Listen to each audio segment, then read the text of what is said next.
Señor, gracias por tu amor y bondad en tenernos aquí hoy, reunidos para escuchar tu palabra, para estudiarla y para ser transformados. Señor, te pedimos que Cristo sea exaltado hoy, que podemos ver tu mensaje para nosotros hoy. Y papi, que me escondes detrás de la cruz y que sea más de ti y menos de mí. Y de manera que podemos ver tu mensaje en tu palabra hoy. Te pido por tu iglesia hoy, que tú nos hables en el nombre de Jesús. Amén. Pueden tomar sus lugares. Como muchos saben, ahorita en esta temporada es la feria de Querétaro. Y en la feria, entre muchas cosas, hay juegos mecánicos, ¿no? ¿A quién le gustan los juegos mecánicos? Bastantes. Son emocionantes, medio aterradores. A mi esposa le encantan y a mí también. Pero cuando yo era chiquito, allá en Australia, de donde vengo, fui con mi familia un día a la feria. Yo tenía unos 8 años, entonces en aquel tiempo era chiquito. Y fui con mi familia y mi hermano mayor me lleva con bastantes años, entonces él era grande y me dice, oye Phil, vamos a este. Y había un juego mecánico que se llama el Zipper y era grandote, tenía una estructura como de esta forma que daba vueltas y pegado a la estructura había jaulas y esas jaulas daban vueltas también, entonces era como medio extremo. Entonces ahí nos formamos, mi hermano David y yo. Estamos esperando y en ese momento nos hubiéramos dado cuenta porque tuvieron que parar el juego porque alguien había vomitado y tenían que limpiarlo. Pero perseveramos, llegamos al frente de la fila y subimos al juego. Y todo iba bien hasta que nos subimos a la jaula y mi hermano se sentó y estuvo bien. Pero yo siendo chiquito, pues no cabía en la jaula, me quedaba espacio, entonces cuando empezaba a mover el juego, yo empecé a moverme en la jaula y fue todo lo que podía hacer para agarrarme por mi vida. Y en ese momento mi única esperanza era que esta cosa se iba a acabar, porque realmente era desagradable. Pero en ese momento yo decía, en unos minutos, en unos momentos, esto se va a acabar. Mi esperanza estaba en el final del juego. Pero como acabamos de leer en la palabra de Dios, todas esas cosas se van a acabar. Y hay para algunos, como los mártires que vamos a ver en este pasaje, una gran esperanza de Dios llevando todas esas cosas a cabo y el término de todas esas cosas. Pero para otros que están en enemistad con Dios, que están en malos términos con Dios, es un día de gran miedo y temor. Entonces me gustaría, mientras avanzamos por este pasaje, ¿qué piensas tú? ¿Dónde estoy yo? ¿Estoy en buenos términos con Dios, esperanzado para aquel día que Él va a regresar? ¿O estoy en malos términos de Dios y ese día me llena de miedo y temor? Y te voy a hablar hoy de la manera que tú puedes tener la seguridad que en ese día vas a estar con Jesús y podrás sobrevivir ese gran día. El mapa del sermón es muy sencillo. Vamos a ver un poquito de contexto para ayudarnos a entender esta parte del libro de Apocalipsis. Hemos visto la introducción, hemos visto algunas visiones de Jesucristo, hemos visto las cartas a las iglesias y a partir del capítulo 6 vamos a ver las cosas que están por venir. Entonces necesitamos algunas claves para entender eso. Luego vamos a ver clamando por justicia. La justicia viene de Cristo, en versículos 9 al 11, y vamos a hablar de los mártires. Después, en versículos 12 a 14, vamos a hablar de todo se va a acabar y luego terminar con quién podrá sobrevivir. Entonces, con esto dicho, vamos a arrancar con el contexto. Ahora, muchas personas tienen miedo del libro de Apocalipsis. ¿Por qué? Dicen, es que hay muchos símbolos y metáforas, hay como marcas de la bestia y dragones y cosas que ni siquiera entiendo. Y para muchos dicen, no, ni siquiera me acerco a esto, es que está bien raro.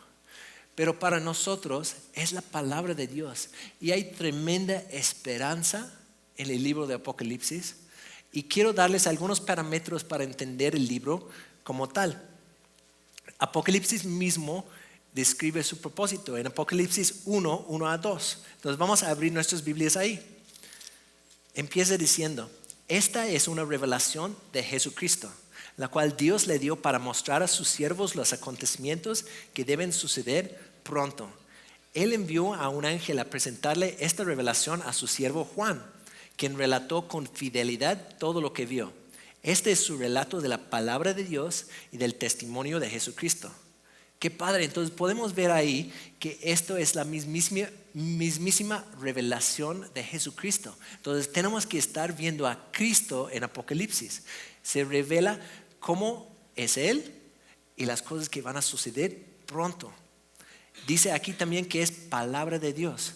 Entonces es importantísimo para nosotros estudiar el libro de Apocalipsis y entenderlo.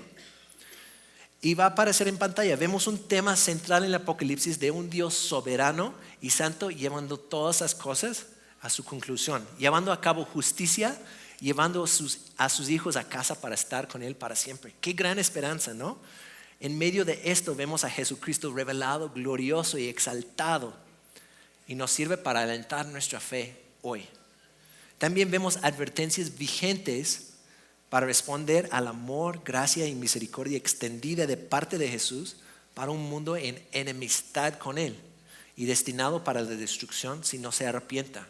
Tú puedes decir, es que habla mucho de juicio y destrucción en Apocalipsis, pero el simple hecho que estas cosas son escritos el día de hoy y que podemos leerlos y también compartirlos es gracia de Dios, porque si no supiéramos no podríamos tomar una acción adecuada a la luz de eso. Y nosotros vemos un mundo tan quebrantado y caótico en oposición a Dios que tanto necesita una buena noticia de parte de Jesús. Y aquí está, vendrá un día de juicio, pero hoy por hoy Jesús te invita a estar con Él. Entonces tenemos este gran mensaje que cuando vemos los detalles se apuntan a esta verdad. Y a veces necesitamos entender imágenes y metáforas que están en Apocalipsis que no tienen sentido a primera vista. Ciertamente Apocalipsis es una clase de literatura que es diferente de lo que estamos acostumbrados hoy en día. Hoy en día estamos acostumbrados a una comunicación más concreta. Por ejemplo, dime lo que necesito saber o cuáles son los hechos. Somos mucho más eficientes en la comunicación. Hasta en los mensajes de textos, el otro día mi hija me manda un mensaje que dice GG. Y yo dije, ¿qué significa GG? Dice, léelo, GG.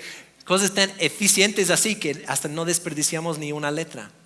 Mas sin embargo, aquí en Apocalipsis vemos metáforas y símbolos que eran para describir verdades gloriosas y más grandes y se describen en maneras poéticas a veces, metafóricas y cosas así. Entonces necesitamos ver las claves para entender esas partes. En Apocalipsis hay narrativa, hay cartas a las iglesias, hay profecía y hay reportes de visión. Y la parte que vamos a ver hoy es un reporte de una visión que tuvo Juan, que Dios le reveló cosas y él está describiéndolos. Y es importante esa palabra, describir, porque él va a ver cosas grandes que él ni siquiera puede encontrar las palabras precisas para explicarlo. Entonces Juan usó las palabras más precisas que podía usar, pero el ejemplo es claro en esta porción que vimos. Dice que el cielo fue enrollado como pergamino. Entonces eso no es una descripción literal de cómo se va a enrollar el cielo. Juan está diciendo, el cielo, ¡puf!, se va a desaparecer, y fue la manera que podría describir lo que vio. Pero necesitamos ser cuidadosos de no clavarnos en detalles que no son centrales al mensaje, porque muchas personas han mal viajado con Apocalipsis a cosas que ni en cuenta, y necesitamos tener realmente el mensaje central de Apocalipsis muy agarrado cuando enfrentamos ese tipo de imagen. Otra cosa que quiero que notan a partir de la semana pasada y hoy, que vamos a ver imágenes repetidas. Y voy a poner un pequeño video para ayudarles a entender este concepto. Si pueden poner el video, cuando estamos pasando por estas cosas, vamos a ver cosas como el cielo se va a desaparecer, se va a enrollarse. Pero luego vamos a ver cosas similares. En esta imagen vas a ver que hay múltiples pasadas. Uno de un color, uno de otro color. Es una manera de serigrafía que se utiliza para hacer playeras y diseños y demás. Pero con cada pasada se van agregando diferentes colores que dan mejor nitidez y claridad a la imagen. En este caso hay 4 diferentes pasadas hasta que ves la imagen completo. Todavía falta uno, aunque aunque parece tener la imagen, cuando pasa otra vez da más claridad a la imagen hasta que lo podemos ver en su totalidad. Y de la misma manera, hoy vamos a ver cosas como el cielo se enrolla y desaparece. Y eso solo puede ocurrir una vez, ¿estamos de acuerdo? No es que el cielo está aquí hoy y mañana se va y luego está de regreso. Pero vamos a ver luego en capítulos 16, 18 de Apocalipsis que hay acontecimientos parecidos que nos dan una vista distinta de la misma escena. Entonces necesitamos tener eso en mente cuando estudiamos lo que vemos hoy, lo que vamos a ver en las siguientes semanas y meses mientras seguimos estudiando Apocalipsis, para que podamos ver, hay diferentes perspectivas y vistas de la misma escena que nos dan detalles adicionales. Hoy vamos a ir al Antiguo Testamento para tener una idea más clara del día del Señor. Y eso otra vez nos da diferentes perspectivas del mismo evento para que podamos entenderlo mejor. La última cosa que quiero que cachen es que hay elementos en la palabra de las profecías que tienen un cumplimiento parcial en las circunstancias y momentos inmediatas o poco después de su escritura, pero tienen su cumplimiento plena y completa en un futuro que todavía no ha ocurrido. Vemos eso muchas veces en los salmos, por ejemplo, que el rey David está escribiendo un salmo y escribe de sus circunstancias y las cosas que iban a pasar en ese tiempo, inspirado por Dios, pero también tiene su cumplimiento perfecto y pleno en Jesucristo. Entonces tenía un cumplimiento parcial y completo en Cristo. Y ahora vamos a ver en Apocalipsis cosas que tienen un cumplimiento parcial, pero todavía no ha venido su cumplimiento completo. Y lo vimos la semana pasada con Marce. Vemos que hay cosas que vimos: conquista, guerra, hambre, muerte, y esas cosas están presentes en nuestro mundo hoy. Pero Mateo 24 habla de que la gran tribulación, el periodo de tiempo del cual ya estamos hablando en capítulo 6, es un tiempo sin precedente de sufrimiento en el mundo. Entonces vemos que esas cosas son sombras pero aún no ha venido su cumplimiento pleno que se describe aquí en la palabra de Dios. Jesús nos advierte de eso en Mateo 24. Mateo 24 del 4 al 8 dice: Jesús les dijo: no dejen que nadie los engañe, porque muchos vendrán en mi nombre y afirmarán, yo soy el Mesías, y engañarán a muchos. Oirán de guerras y de amenazas de guerras, pero no se dejen llevar por el pánico. Es verdad, esas cosas deben suceder, pero el fin no vendrá inmediatamente después. Una nación entrará en guerra con otra y un reino con otro reino. Habrá hambres y terremotos en muchas partes del mundo. Sin embargo, todo eso es solo el comienzo de los dolores de parto. Luego vendrán más. Entonces lo que vamos a ver hoy es ese vendrán más. Y no es cierto que esas cosas están ocurriendo. No debe de generar en nosotros pánico, sino un estado de alerta y búsqueda de Jesús, porque pronto vendrán estas otras cosas y necesitamos estar preparados. Entonces vamos a entrar en materia en capítulo 6 versículo 9. Clamando por justicia. La justicia viene de Jesús. Entonces, en cuanto a tiempo, como les he comentado, ya estamos en la gran tribulación. Podemos ver esa línea de tiempo por el capítulo 7 que sigue, que habla de que los mártires de los cuales vamos a hablar ahorita han salido de la gran tribulación. Entonces creemos, y como estamos platicando con Marce la semana pasada, que la iglesia ha sido tomada para estar con Jesús, y eso inicia un tiempo de intenso sufrimiento y acontecimientos que vamos a estar estudiando. Ahora vamos a leer del 9 al 11. Dice: cuando el Cordero rompió el quinto sello, vi debajo del altar las almas de todos los que habían muerto como mártires por causa de la palabra de Dios y por haber sido fieles en su testimonio. Entonces dice, vi debajo del altar. ¿Qué podrá significar eso? ¿Qué onda con este altar? ¿Se acuerdan de las imágenes de capítulos 4 y 5 que hay una escena en el cielo, y ahorita es una escena en el cielo, y hay un altar delante del trono de Dios? Y en el Antiguo Testamento, cuando el sacerdote ofrecía un sacrificio de animal, el sacerdote derramaba la sangre del animal en la base del altar. Lo vemos en Levítico 4 y en la pantalla van a aparecer las citas. En las imágenes del Antiguo Testamento, la sangre representa la vida del animal y en este caso de la persona. Entonces podemos ver aquí en Apocalipsis que estos mártires dieron sus vidas en sacrificio para la gloria de Dios.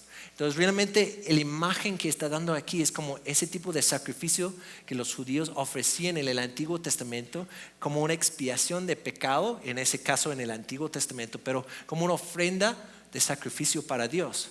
Ahora, eso no se puede confundir con el sacrificio de Jesucristo, sino que ellos están como ofrenda diciendo, la gloria es para ti, Dios, mi alianza es para ti. Pero el sacrificio que ellos están imitando es el sacrificio de Cristo. ¿De dónde ellos tenían la idea de dar sus vidas? Del maestro, del cordero. Hemos visto el cordero inmolado.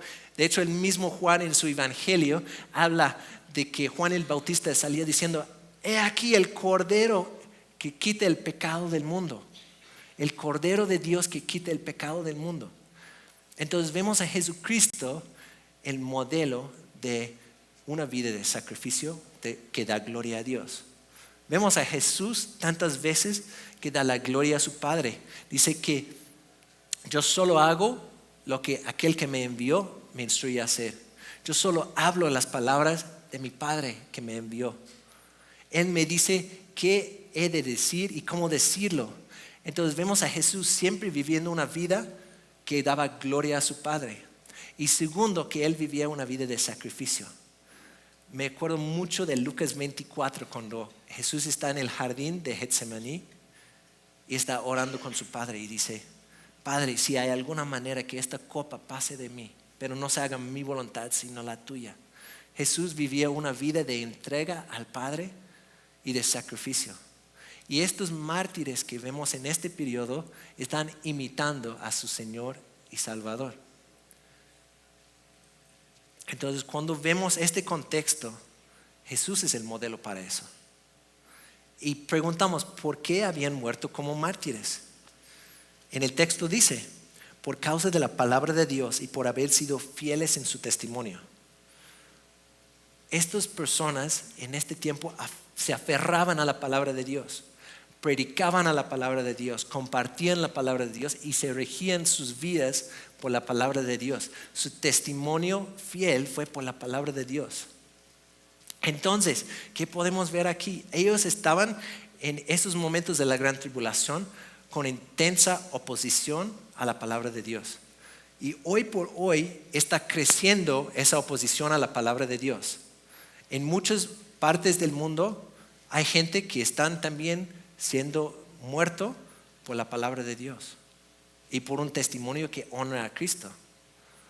Esa oposición está creciendo en nuestro mundo, pero la realidad es que no es nada comparado con este tiempo. Te pregunto a ti y a mí, ¿cómo estamos hoy proclamando la palabra de Dios? ¿Es una parte de ti, tus amigos, tus conocidos te caracterizan por este cuate que habla muchísimo de la palabra de Dios, que habla muchísimo de Jesús, o vives a escondidas? Si viniera hoy persecución, ¿te agarrarían a ti por causa de la palabra de Dios y por haber sido fiel en tu testimonio? ¿O dirían, no, es que no hay suficiente evidencia? Y otra cosa que estos mártires tenían claro era no ver por la opinión de las personas, sino por la opinión de Dios. Porque ellos tenían su esperanza puesta en aquel que realmente es soberano y juzga, no en las opiniones de las personas. Ellos decían, lo peor que nos puede hacer es matarnos, pero nosotros tenemos una esperanza viva en Jesús. Jesús hablaba de esto en Mateo 10:28. Dice, no teman a los que quieren matarles el cuerpo, no pueden tocar el alma, teman solo a Dios, quien puede destruir tanto el alma como el cuerpo en el infierno. Entonces nuestra alianza, nuestra fe tiene que estar puesto en Dios y en sus parámetros, que Dios nos invita a confiar en Jesucristo. Él es el único camino a la salvación, no en lo que piensan las personas, ni siquiera la familia o tal vez tu jefe o tus amigos. Necesitamos estar interesados en qué dice Dios. El reto de la semana pasada era con quién estás compartiendo el evangelio y por quién estás orando. Tu vida caracteriza la palabra de Dios de tal manera que dijiste, vamos a hacer eso. Y en esta temporada, como mencioné al inicio, es un tiempo idóneo para compartir el evangelio. El mundo está hablando de la Navidad y tenemos la oportunidad de decir la razón real de la Navidad es Jesucristo. Toda nuestra sociedad, de hecho, está orientado hasta el calendario sobre estas fechas. Entonces podemos ver a nuestro Salvador nacido, pero nacido para un propósito, para morir en la cruz por nosotros, para agradar y glorificar a Dios en eso. Entonces, ¿cómo va tu testimonio? ¿Eres una persona caracterizado por la palabra de Dios y por buen testimonio? ¿O eres de los que están del secreto? Luego seguimos en el texto, versículo 10. ¿Qué decían estos mártires? Ellos clamaban al Señor y decían, oh Señor soberano, santo y verdadero, ¿cuánto tiempo hasta que juzgues a la gente de este mundo y tomes venganza de nuestra sangre por lo que nos han hecho? Ellos clamaban a Dios por justicia. Pero ¿cómo clamaban a Dios? Dice, ¿qué atributos puedes ver de Dios aquí? Dice, Señor, soberano, santo y verdadero. Pueden ver, nuestro clamor se basa en quién es Dios, no en un capricho nuestro, sino porque Dios es justo y soberano. Sus juicios son verdaderos. Él no juzga como nosotros. Pero podrías decir, oye Phil, pero ¿qué onda con estos mártires que están pidiendo justicia? No es como que debemos de estar pidiendo gracia y misericordia, amor por estas personas. Con tal que Jesús estaba en la cruz y dijo, Padre, perdónalos, porque no saben lo que hacen. Y luego Esteban en Hechos, cuando le estaban apedreando, decía, Padre, perdónalos, porque no saben lo que hacen, siguiendo a su maestro otra vez. Pero ahora estamos viendo que estos mártires están viendo ese día final, cuando vendrá la justicia de Dios y diciendo, ¿cuánto tiempo, Padre? ¿Cuánto tiempo, Dios? No pidiendo una venganza desmedida como, ellos nos hicieron eso a mí, no, pues dárselo. No, es un tema de decir, Dios, tú vas a llevar todas esas cosas a cabo y estas personas están en completa oposición de ti. Y parece al mundo que el mundo está ganando, pero tú, Señor, serás glorificado y exaltado. Entonces no es un tema de realmente estar pidiendo una justicia de como, es que me hicieron a mí, sino esperando con esperanza y anhelo ese día que Dios va a poner todas esas cosas en orden. Entonces, ¿está bien pedir justicia? Sí, pero a través del filtro de saber que la justicia es de Dios, no es mío. Y a través también del filtro de que tú y yo merecíamos muerte por nuestros delitos y pecados, pero hemos recibido gracia en Jesucristo. Y en este tiempo todavía necesitamos pedir que más personas puedan llegar a los pies de Cristo. Romanos 12:19 dice lo siguiente: queridos amigos, nunca tomen venganza, dejen que se encargue la justa ira de Dios, pues dicen las Escrituras, yo tomaré venganza, yo les pagaré lo que se merecen, dice el Señor. Y para hacerlo más claro, un comentarista lo dice así: en tanto que seguidores del Cordero que fue inmolado, el pueblo de Dios sufre persecución y martirio. Su clamor por la vindicación conduce al punto teológico fundamental del libro de Apocalipsis, a saber que Dios se vindicará a sí mismo por medio de su pueblo. Los fieles han de vivir con la certeza de que Dios tiene el control de su universo. Por el momento puede parecer que las fuerzas del mal tienen ventaja.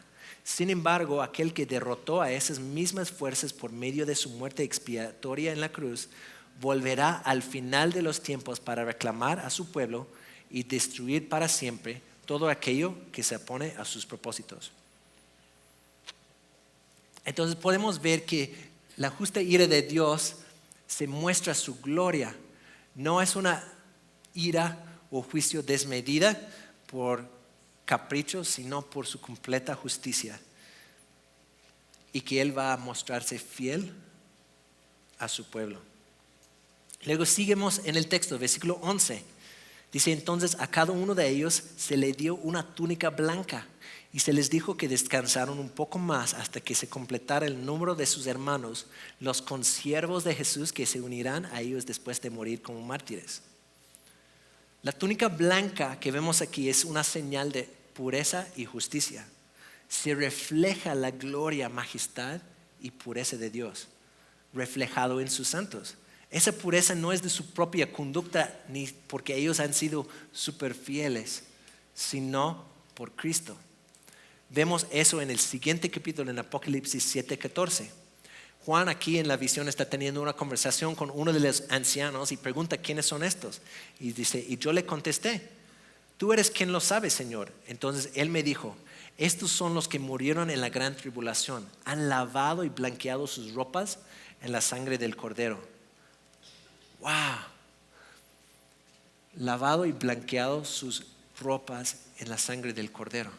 Pero me pueden decir, oye Phil, pero si yo tengo una túnica blanca y lo lavas en sangre, se va a quedar roja. Pero eso está hablando de una verdad más hermosa. Esa sangre del Cordero es la sangre de Jesucristo. La única sangre que nos puede lavar y purificar de todo el pecado, maldad y iniquidad que tenemos en nuestras vidas, que mancha nuestras vidas. Y esa sangre, lejos de ser como un cloro, un blanqueador, un pinol, realmente nos deja limpios. Porque en una economía eterna, nosotros merecemos la muerte por nuestro pecado y desobediencia a Dios. Pero solo el sacrificio de Jesucristo, el perfecto por el imperfecto, me puede dar vida. Y si seguimos en capítulo 7, versículo 15, habla de cómo estas personas que han sido lavados con la sangre de Jesucristo están delante del trono del Señor, adorándole y sirviéndole día y noche, y que Dios mismo los cuidará y ya no serán quemados ni sufrirán más. Esa es una tremenda esperanza que no solamente es para ellos, pero para cada uno que ha sido lavado con la sangre del Cordero. Mi hermano, mi amigo, tú puedes ser lavado por la sangre del Cordero en el momento que tú pones tu confianza y tu fe en Jesucristo. Y esa sangre pura de Jesucristo nos lava de toda iniquidad, de manera que somos revestidos con la blancura y la perfección y la pureza de Jesucristo. Y esa es una verdad increíble que me vuelve a alabar a Dios. ¿Tú hoy tienes esa confianza en Jesucristo de ser lavado por la sangre del Cordero? ¿Tú tienes ese perdón de pecados que solo Cristo te puede dar? Porque la justicia viene solamente de Cristo. No hay nada que podemos hacer para ganarlo. Efesios 2, 8 y 9 habla de eso. Es un regalo de Dios. ¿Tú has aceptado y abrazado la salvación que viene de Cristo? Esa es una invitación vigente para hoy. Hoy es el día de tu salvación. Si tú no has abrazado ese perdón que viene solamente de Cristo, Él te invita hoy. Y al final va a haber embajadores que tú puedes hablar y orar con alguien y ponerte a cuentas con Dios. Y luego dice, y se les dice que descansen un poco más, porque aún más de sus hermanos, los consiervos de Jesús, qué imagen tan padre de ser un consiervo con Jesús, que también se van a morir como mártires. Dice, aguantan, porque viene ese día que todo se va a cumplir. Y en capítulo 7 vamos a ver cómo se cumple eso. ¿Sabes? Cristo dio su vida por ti. ¿Estás dispuesto a dar tu vida por Él como sacrificio, como estos mártires? Y no solamente tu vida física cuando viene la persecución, pero tu vida de vivir tus horas, días, meses que tienes, que te restan en esta tierra por y para Cristo. Me acuerdo mucho de Romanos 12, 1 y 2 que nos llama a hacer sacrificios vivos. Y me acuerdo de un libro que hablaba de esto, que decía, el problema con un sacrificio vivo es que se puede levantar y salirse del altar. Entonces, para ti y para mí hoy es importante saber que podrá haber algunos de nosotros que nos llama hasta morir físicamente por el Evangelio. Pero somos todos llamados a vivir por Cristo día tras día. y entregar nuestras vidas a diario a Cristo y decir, heme aquí, haz tu voluntad en mí. Ya no vivo yo, sino Cristo vive en mí, Gálatas 2:20. Entonces la invitación para ti y para mí, hermano, es vivir cada día para Cristo. Si vivimos o morimos, es para Cristo. Y vamos a ver que eso se conecta a la siguiente sección, versículo 12 a 14. Vamos a ver un cambio de escena. Ahora estamos viendo acontecimientos en la tierra, pero todo se va a acabar. Versículo 12 dice, mientras yo miraba, el Cordero rompió el sexto sello y hubo un gran terremoto. El sol se volvió tan oscuro como tela negra y la luna se volvió tan roja como la sangre. Entonces las estrellas del cielo cayeron sobre la tierra como los higos verdes que caen de un árbol cuando es sacudido por el fuerte viento. El cielo fue enrollado como un pergamino y todas las montañas y las islas fueron movidos de su lugar. Esta porción describe el gran día del Señor, el gran día de su ira del Cordero. En versículo 17, no es un día literal, pero el tiempo del juicio y de la ira de Dios. Primero, ¿qué habrá?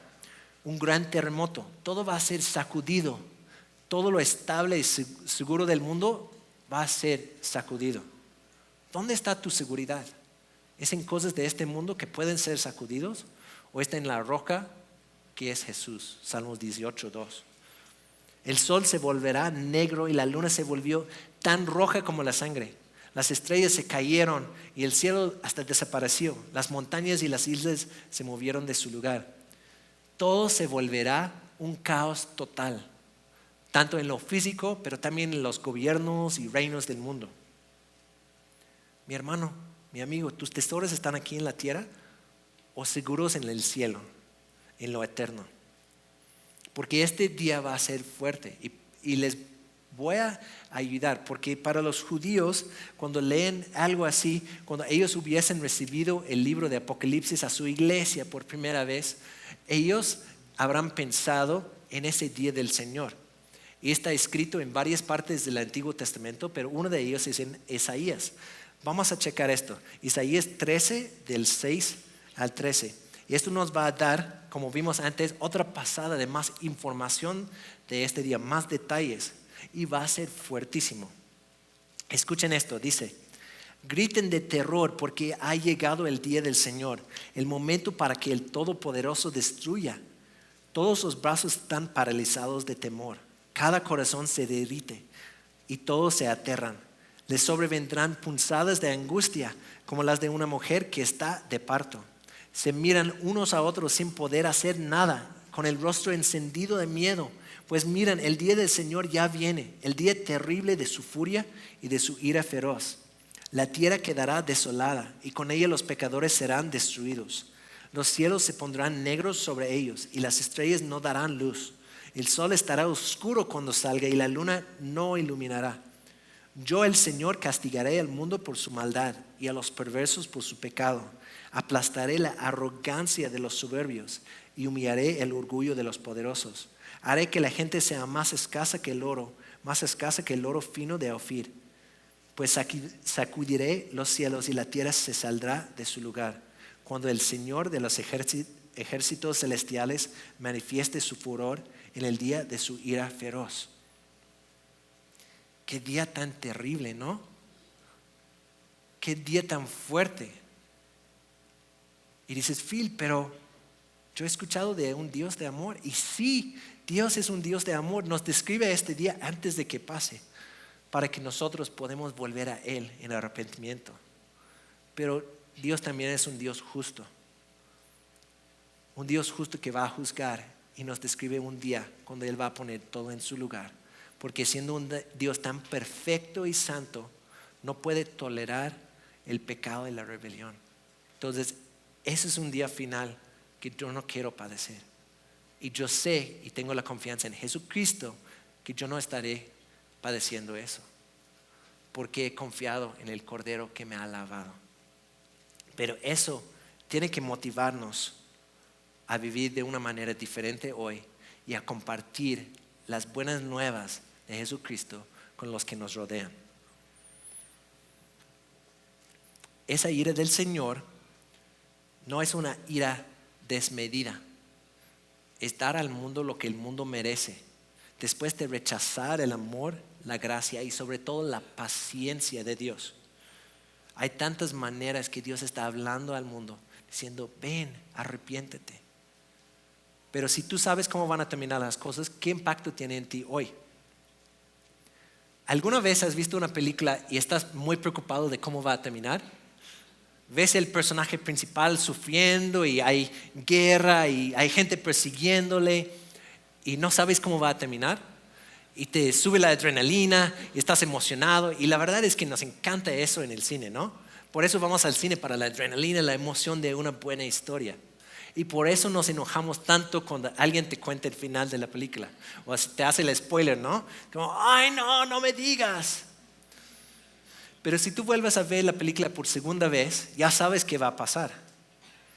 Luego terminas gritándole a la pantalla como, no es por ahí, o no vale la pena, te va a dejar. O luego, si eres muy compasivo, es como, no te preocupes, todo se va a resolver, va a estar bien. Pero sabes, en el libro de Apocalipsis, Dios quiere contarte el final de todas esas cosas, el final de la película. No para que la vida sea aburrida, sino para que la vida tenga sentido.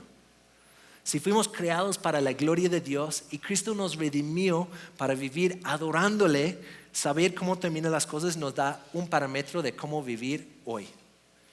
Por ejemplo, si tú inviertes en la bolsa de valores, si supieras que una empresa iba a ir a la bancarrota por fraude, ¿todavía invertirías todos tus ahorros en esa empresa? Claro que no. Si supieras que la casa que estabas tan emocionado para comprar con tu familia tenía malos cimentaciones y se iba a caer en el siguiente terremoto, ¿la comprarías de todos modos? Claro que no. Si tú sabes cómo van a ser las cosas, actúes de manera diferente hoy. Y saber el final nos ayuda a vivir para Cristo en el presente. Quiero llevarles a 1 de Pedro 1, del 3 al 5, que ilustra eso de una manera muy, muy padre. 1 de Pedro 1, del 3 al 5 dice, que toda la alabanza sea para Dios, el Padre de nuestro Señor Jesucristo. Es por su gran misericordia que hemos nacido de nuevo, porque Dios levantó a Jesucristo de los muertos. Ahora vivimos con gran expectación y tenemos una herencia que no tiene precio. Una herencia que está reservada en el cielo para ustedes, pura y sin mancha, que no puede cambiar ni deteriorarse. Por la fe que tienen, Dios los protege con su poder hasta que reciben esta salvación, la cual está lista para ser revelada en el día final, a fin de que todos la vean. Ahora alabamos a Dios por su misericordia. Hemos nacido de nuevo por medio de Jesucristo. Pero si eso no fuera suficiente, tenemos una herencia que no tiene precio, que está reservado en el cielo con Él, pura y sin mancha, que no puede cambiar ni deteriorarse. ¿Puedes ver el contraste? En este pasaje vemos el cielo, ¡puf!, se desaparece. Las cosas visibles son temporales. Todo aquí en la tierra es temporal. Lo que vemos es temporal. ¿Por qué sigues tan aferrado a las cosas de este mundo? Colosenses 3:2 dice, piensen en las cosas del cielo, no en las de la tierra. Tu pantalla de 75 pulgadas no se va contigo. Tu aguinaldo ya se acabó y ni siquiera lo has recibido. ¿Sabes? No es malo tener cosas ni aspirar a tenerlas. Es tema de tu prioridad, tu corazón. ¿Dónde estás tú invirtiendo lo mejor de tu tiempo, esfuerzo, amor, dinero, recursos? ¿En lo temporal o en lo eterno? Jesús nos reta a eso también en Mateo 6, del 19 a 21. Dice, no almacenes tesoros aquí en la tierra, donde las polillas se las comen y el óxido los destruye, y donde los ladrones entran y roban. Almacena tus tesoros en el cielo, donde las polillas y el óxido no pueden destruir y los ladrones no entran a robar. Donde esté tu tesoro, ahí estarán también los deseos de tu corazón. Jesús lo vuelve de cosas físicas a un tema de corazón. ¿Dónde está tu corazón? ¿Es aquí, ahora, o en un futuro que Dios nos va a regalar con Él para siempre? ¿Estás almacenando todos tus tesoros aquí o estás viviendo para un futuro con Cristo que es eterno que realmente vale la pena. Lo que podemos disfrutar aquí ahora es solo una sombra de la realidad de estar con Él. Y eso es una esperanza real. Y esto nos lleva a la última sección, versículos 15 al 17. ¿Quién podrá sobrevivir?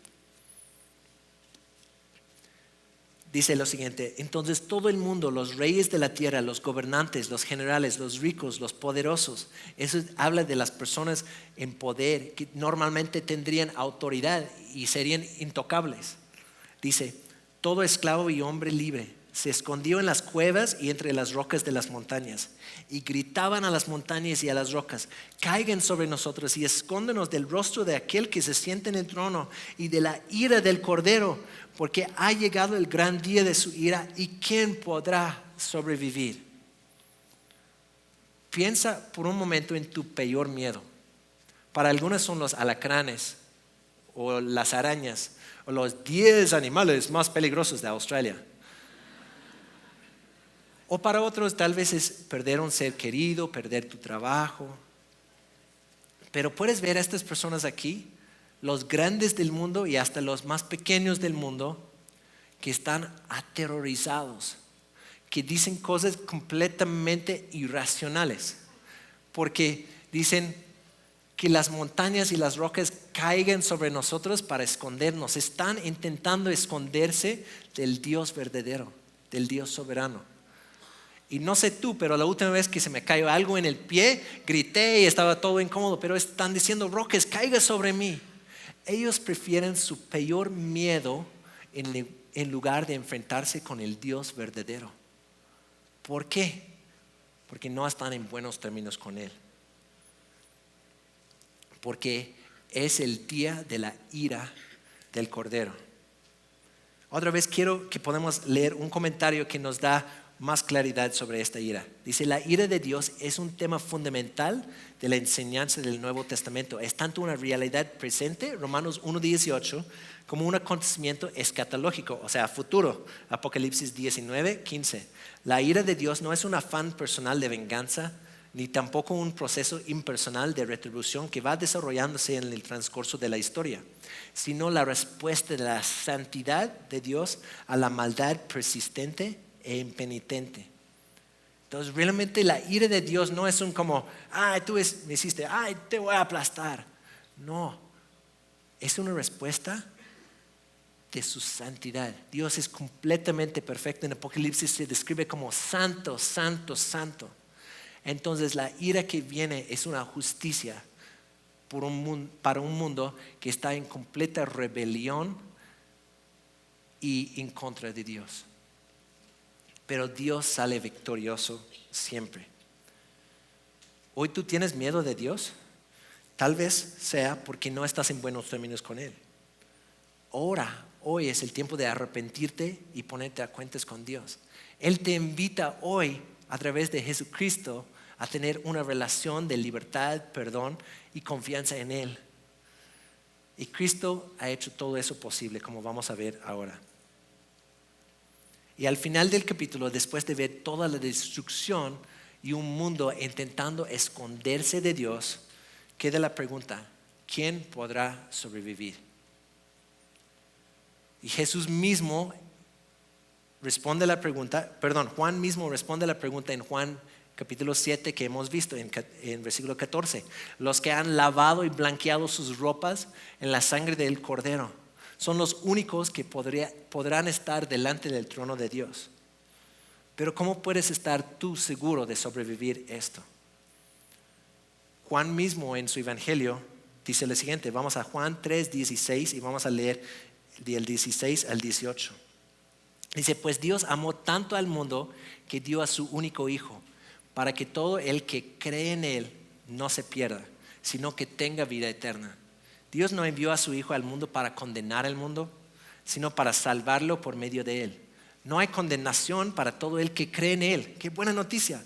Pero todo el que no cree en Él ya ha sido condenado por no haber creído en el único Hijo de Dios. ¿Qué has hecho tú con Jesús?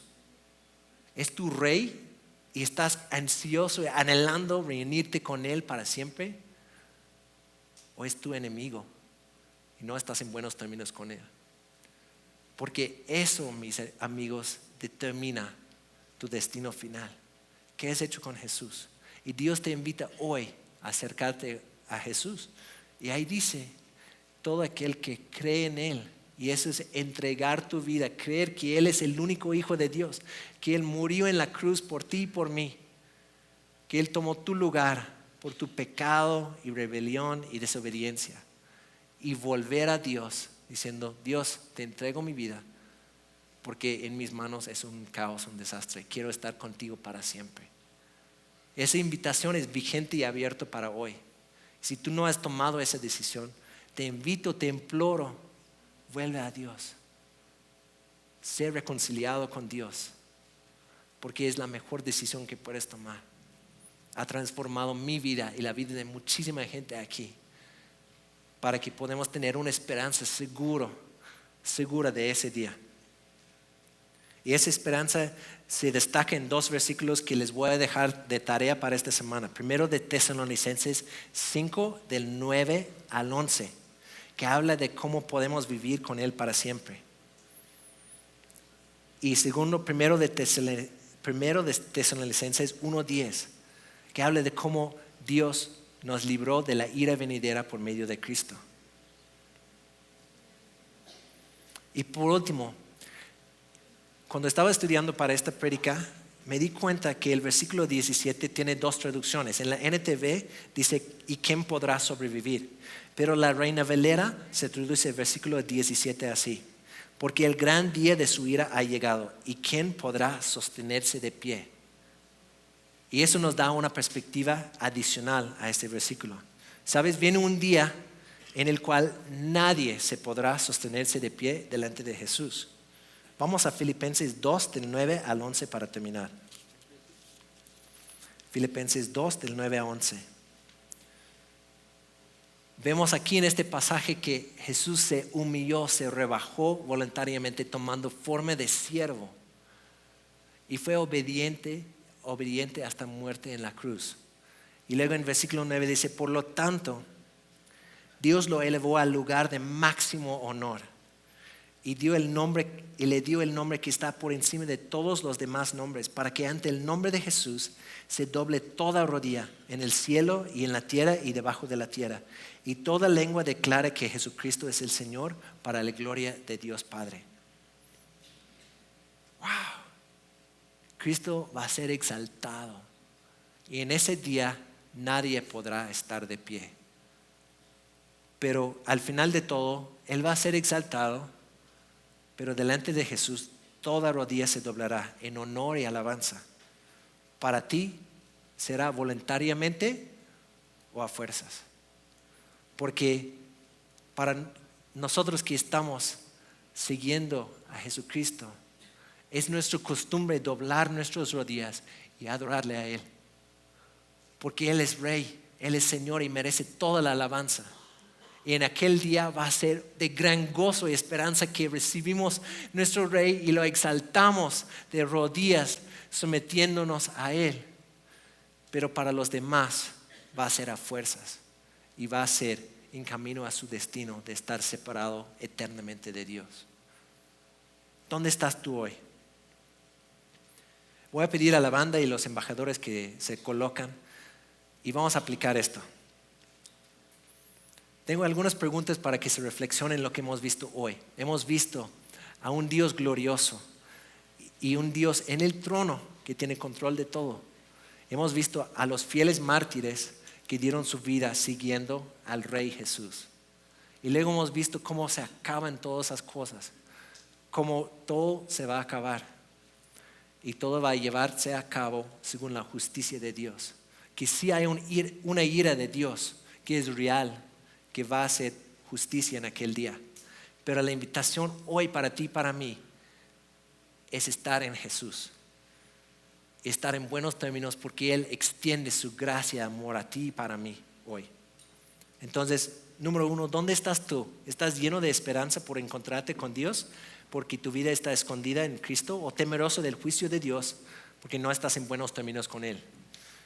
El Evangelio de Cristo es nuestra esperanza. Romanos 8:1 Dice, y ahora no hay ninguna condenación para los que están en Cristo Jesús.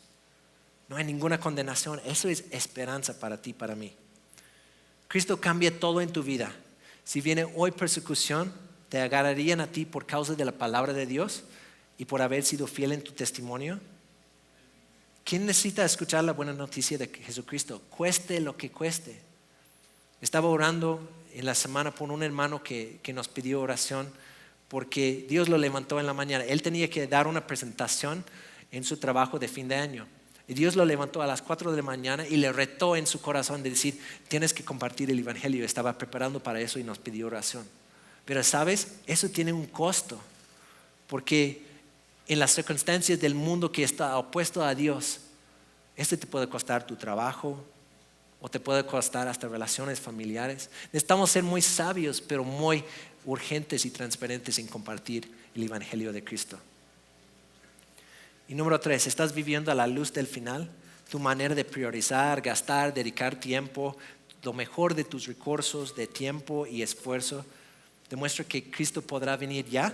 Es más evidente que eres ciudadano del cielo o de la tierra. Es un reto para nosotros, aunque no haya grupos esta semana en la mesa, con tu esposo, con tus hijos. Vamos a hablar de estas cosas, aterrizar esto en nuestras vidas para que esta palabra que hemos escuchado hoy nos transforme. Iglesia, el día de salvación es hoy. Escoge hoy a quién vas a servir. Esta porción describe una realidad que te puede dar gran esperanza por estar en Cristo o gran temor. ¿Cuál es para ti? Solo en Cristo podrás estar en el lado victorioso delante del trono de Dios alabando al Rey. Vamos a orar. Gracias por esta palabra de reto, Señor, que nos afirma quién eres tú, el Dios soberano, Señor, santo y verdadero. Y te damos la gloria y la honra a ti. Y te pedimos por cada uno que esté aquí hoy. Te pido por aquel que no está en buenos términos contigo, que hoy pueda escuchar tu voz y volver a Cristo, arrepentirse, entregar su vida a ti, de manera que tú le das nueva vida y vida eterna. Y te pido que las personas que están escuchando eso puedan tomar un paso de fe y responder a tu llamado, Señor. Y para los que estamos en Cristo, que podemos anhelar ese día que tú llevas todas esas cosas a cabo para tu gloria y tu honra, y vamos a estar contigo para siempre. Te alabamos, Señor, porque tenemos esta seguridad y esperanza segura. En el nombre de Jesús, amén. Tómate un momento para ponerte a cuentas con Dios, para darle gracias por esta tremenda esperanza, o por reconocer que estás lejos de Él y necesitas volver a Él.